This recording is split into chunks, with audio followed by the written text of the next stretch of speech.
Hello, friends, and welcome to Pathologic Volume 4, Episode 27, where today we are tackling a balance loop puzzle. I tend to quite enjoy loop genres, so I'm hoping this will be no exception. And it looks pretty straightforward, but different enough that it should be interesting. So let's find out by taking a look at the rules. Balance loop is a puzzle in which we will draw a non-intersecting loop through the centers of some cells that passes through every circle. So non-intersecting loop, we see those all the time in these puzzles. It is implied that this is going only horizontally and vertically as it goes through the grid, and it's a sum cells restriction, so we do not have to visit every cell in the grid, as you can see in the example here. It does, however, go through every given circle. The straight line segments coming out of a white circle must have equal length, while the straight line segments coming out of a black circle must have different lengths. And the example is good for us again here because it's demonstrating that the line doesn't have to turn going through a circle, but we're looking at the segment that stretches out on either side. So this cell has a length of 1 going to the left and a length of 2 going to the right, and it's black, and those are different, so that's good. This white circle has 2 going up, 2 going down. They're the same. Here's the same example, 2 and 2, but in this case it is bent, and it works exactly the same way. A clue in a circle represents the sum of the lengths of these 2 line segments. Again, we had a 1 and a 2 here, and those add up to 3. Those are the rules of balance loop, so it's time to solve a puzzle. Today's balance loop puzzle was set by Jovial.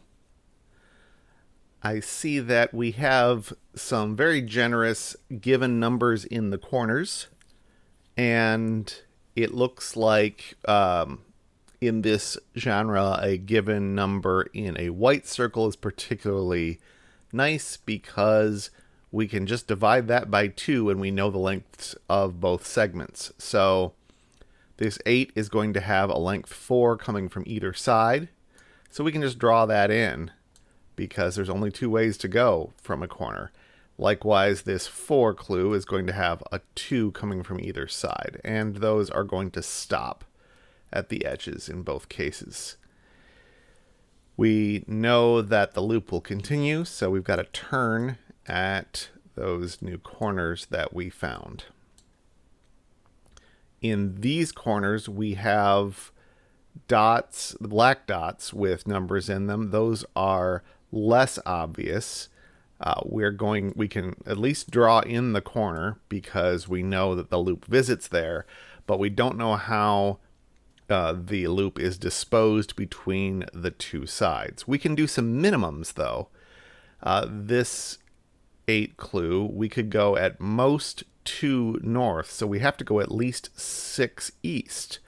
1, 2, 3, 4, 5, 6, and actually we went the whole distance. 1, 2, 3, 4, 5, 6, 7, and 1 to the north makes 8. So actually both of these are fulfilled by the same line in between them. So we're going to have to turn.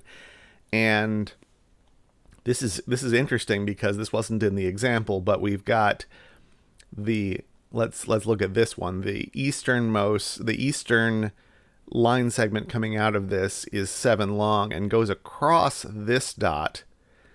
So this counts as 1 segment for the purpose of this dot, but for the purpose of this dot, these to the left and to the right are different segments, and fortunately, they are different lengths, so we didn't break anything there.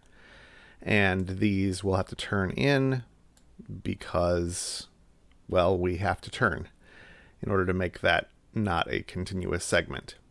That did reach another dot here, but all we know is that however it stretches out, it goes at least 2, and we don't know which direction that is. So let's look at the other dots that start to have some pressure on them.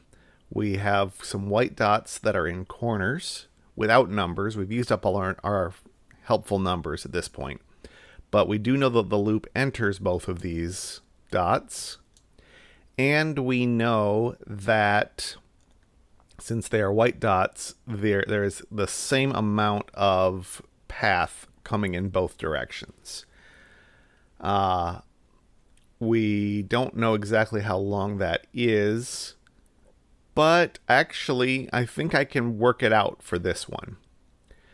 These can't both be length 1, because if they were, they would both have to turn. They would both enter this cell here, and we'd have a little tiny loop here. So it's got to go further than that in both directions. And they can't go 3 in both directions because we'd have this big loop cutting it off from the rest of the grid. So in fact, they must be length 2 in both directions. That's kind of cool. And both of these turn. They don't, neither one is going to go in because those would, again, cut off the loop. But we don't know if they turn or keep going at this point. The same is true right here. We know they don't turn in, but they could go straight or they could turn. I liked that. Okay, let's see if similar things happen elsewhere. This black dot, all we know is there's at least a length of 2 coming out of it. Oh, there's a white dot here. I should have seen that. That is completely defined because we've got one side of it done. So this is 4, and therefore this is 4. 1, 2, 3, 4, and stop. That tells us that this black dot now has to have 2 at least to the south of it. This one has to turn. This can't turn east because we closed the loop. It could turn west potentially, or it could go straight. This one, nope. Let's see, where is it? Oh, this now, because of this restriction, we know what's going to happen to this light blue loop. This has to go through this alley here, can't meet up with the rest of the blue loop. It's got to go down like that. And this has got to turn south. And now we have a couple white circles with one full side defined. This has a single here. It has to have a single length there. This has a length of 1, 2, 3 to the north and can't turn, so it's got to keep on going south. 1, 2, 3. This line will have to come down here and to meet up with something else. It meets up with this black dot, which is fine. 1 and 2. They don't balance. They're imbalanced, which they need to be because it's a black dot. This white dot can only be reached by the west and the south. And because it's a length of 1 to the south, it's got to be a length of 1 to the west.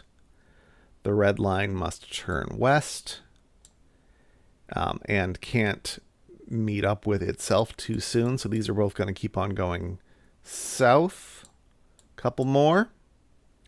And finally, we just have enough space to link the loop up at the bottom. And that is how you solve a balanced loop.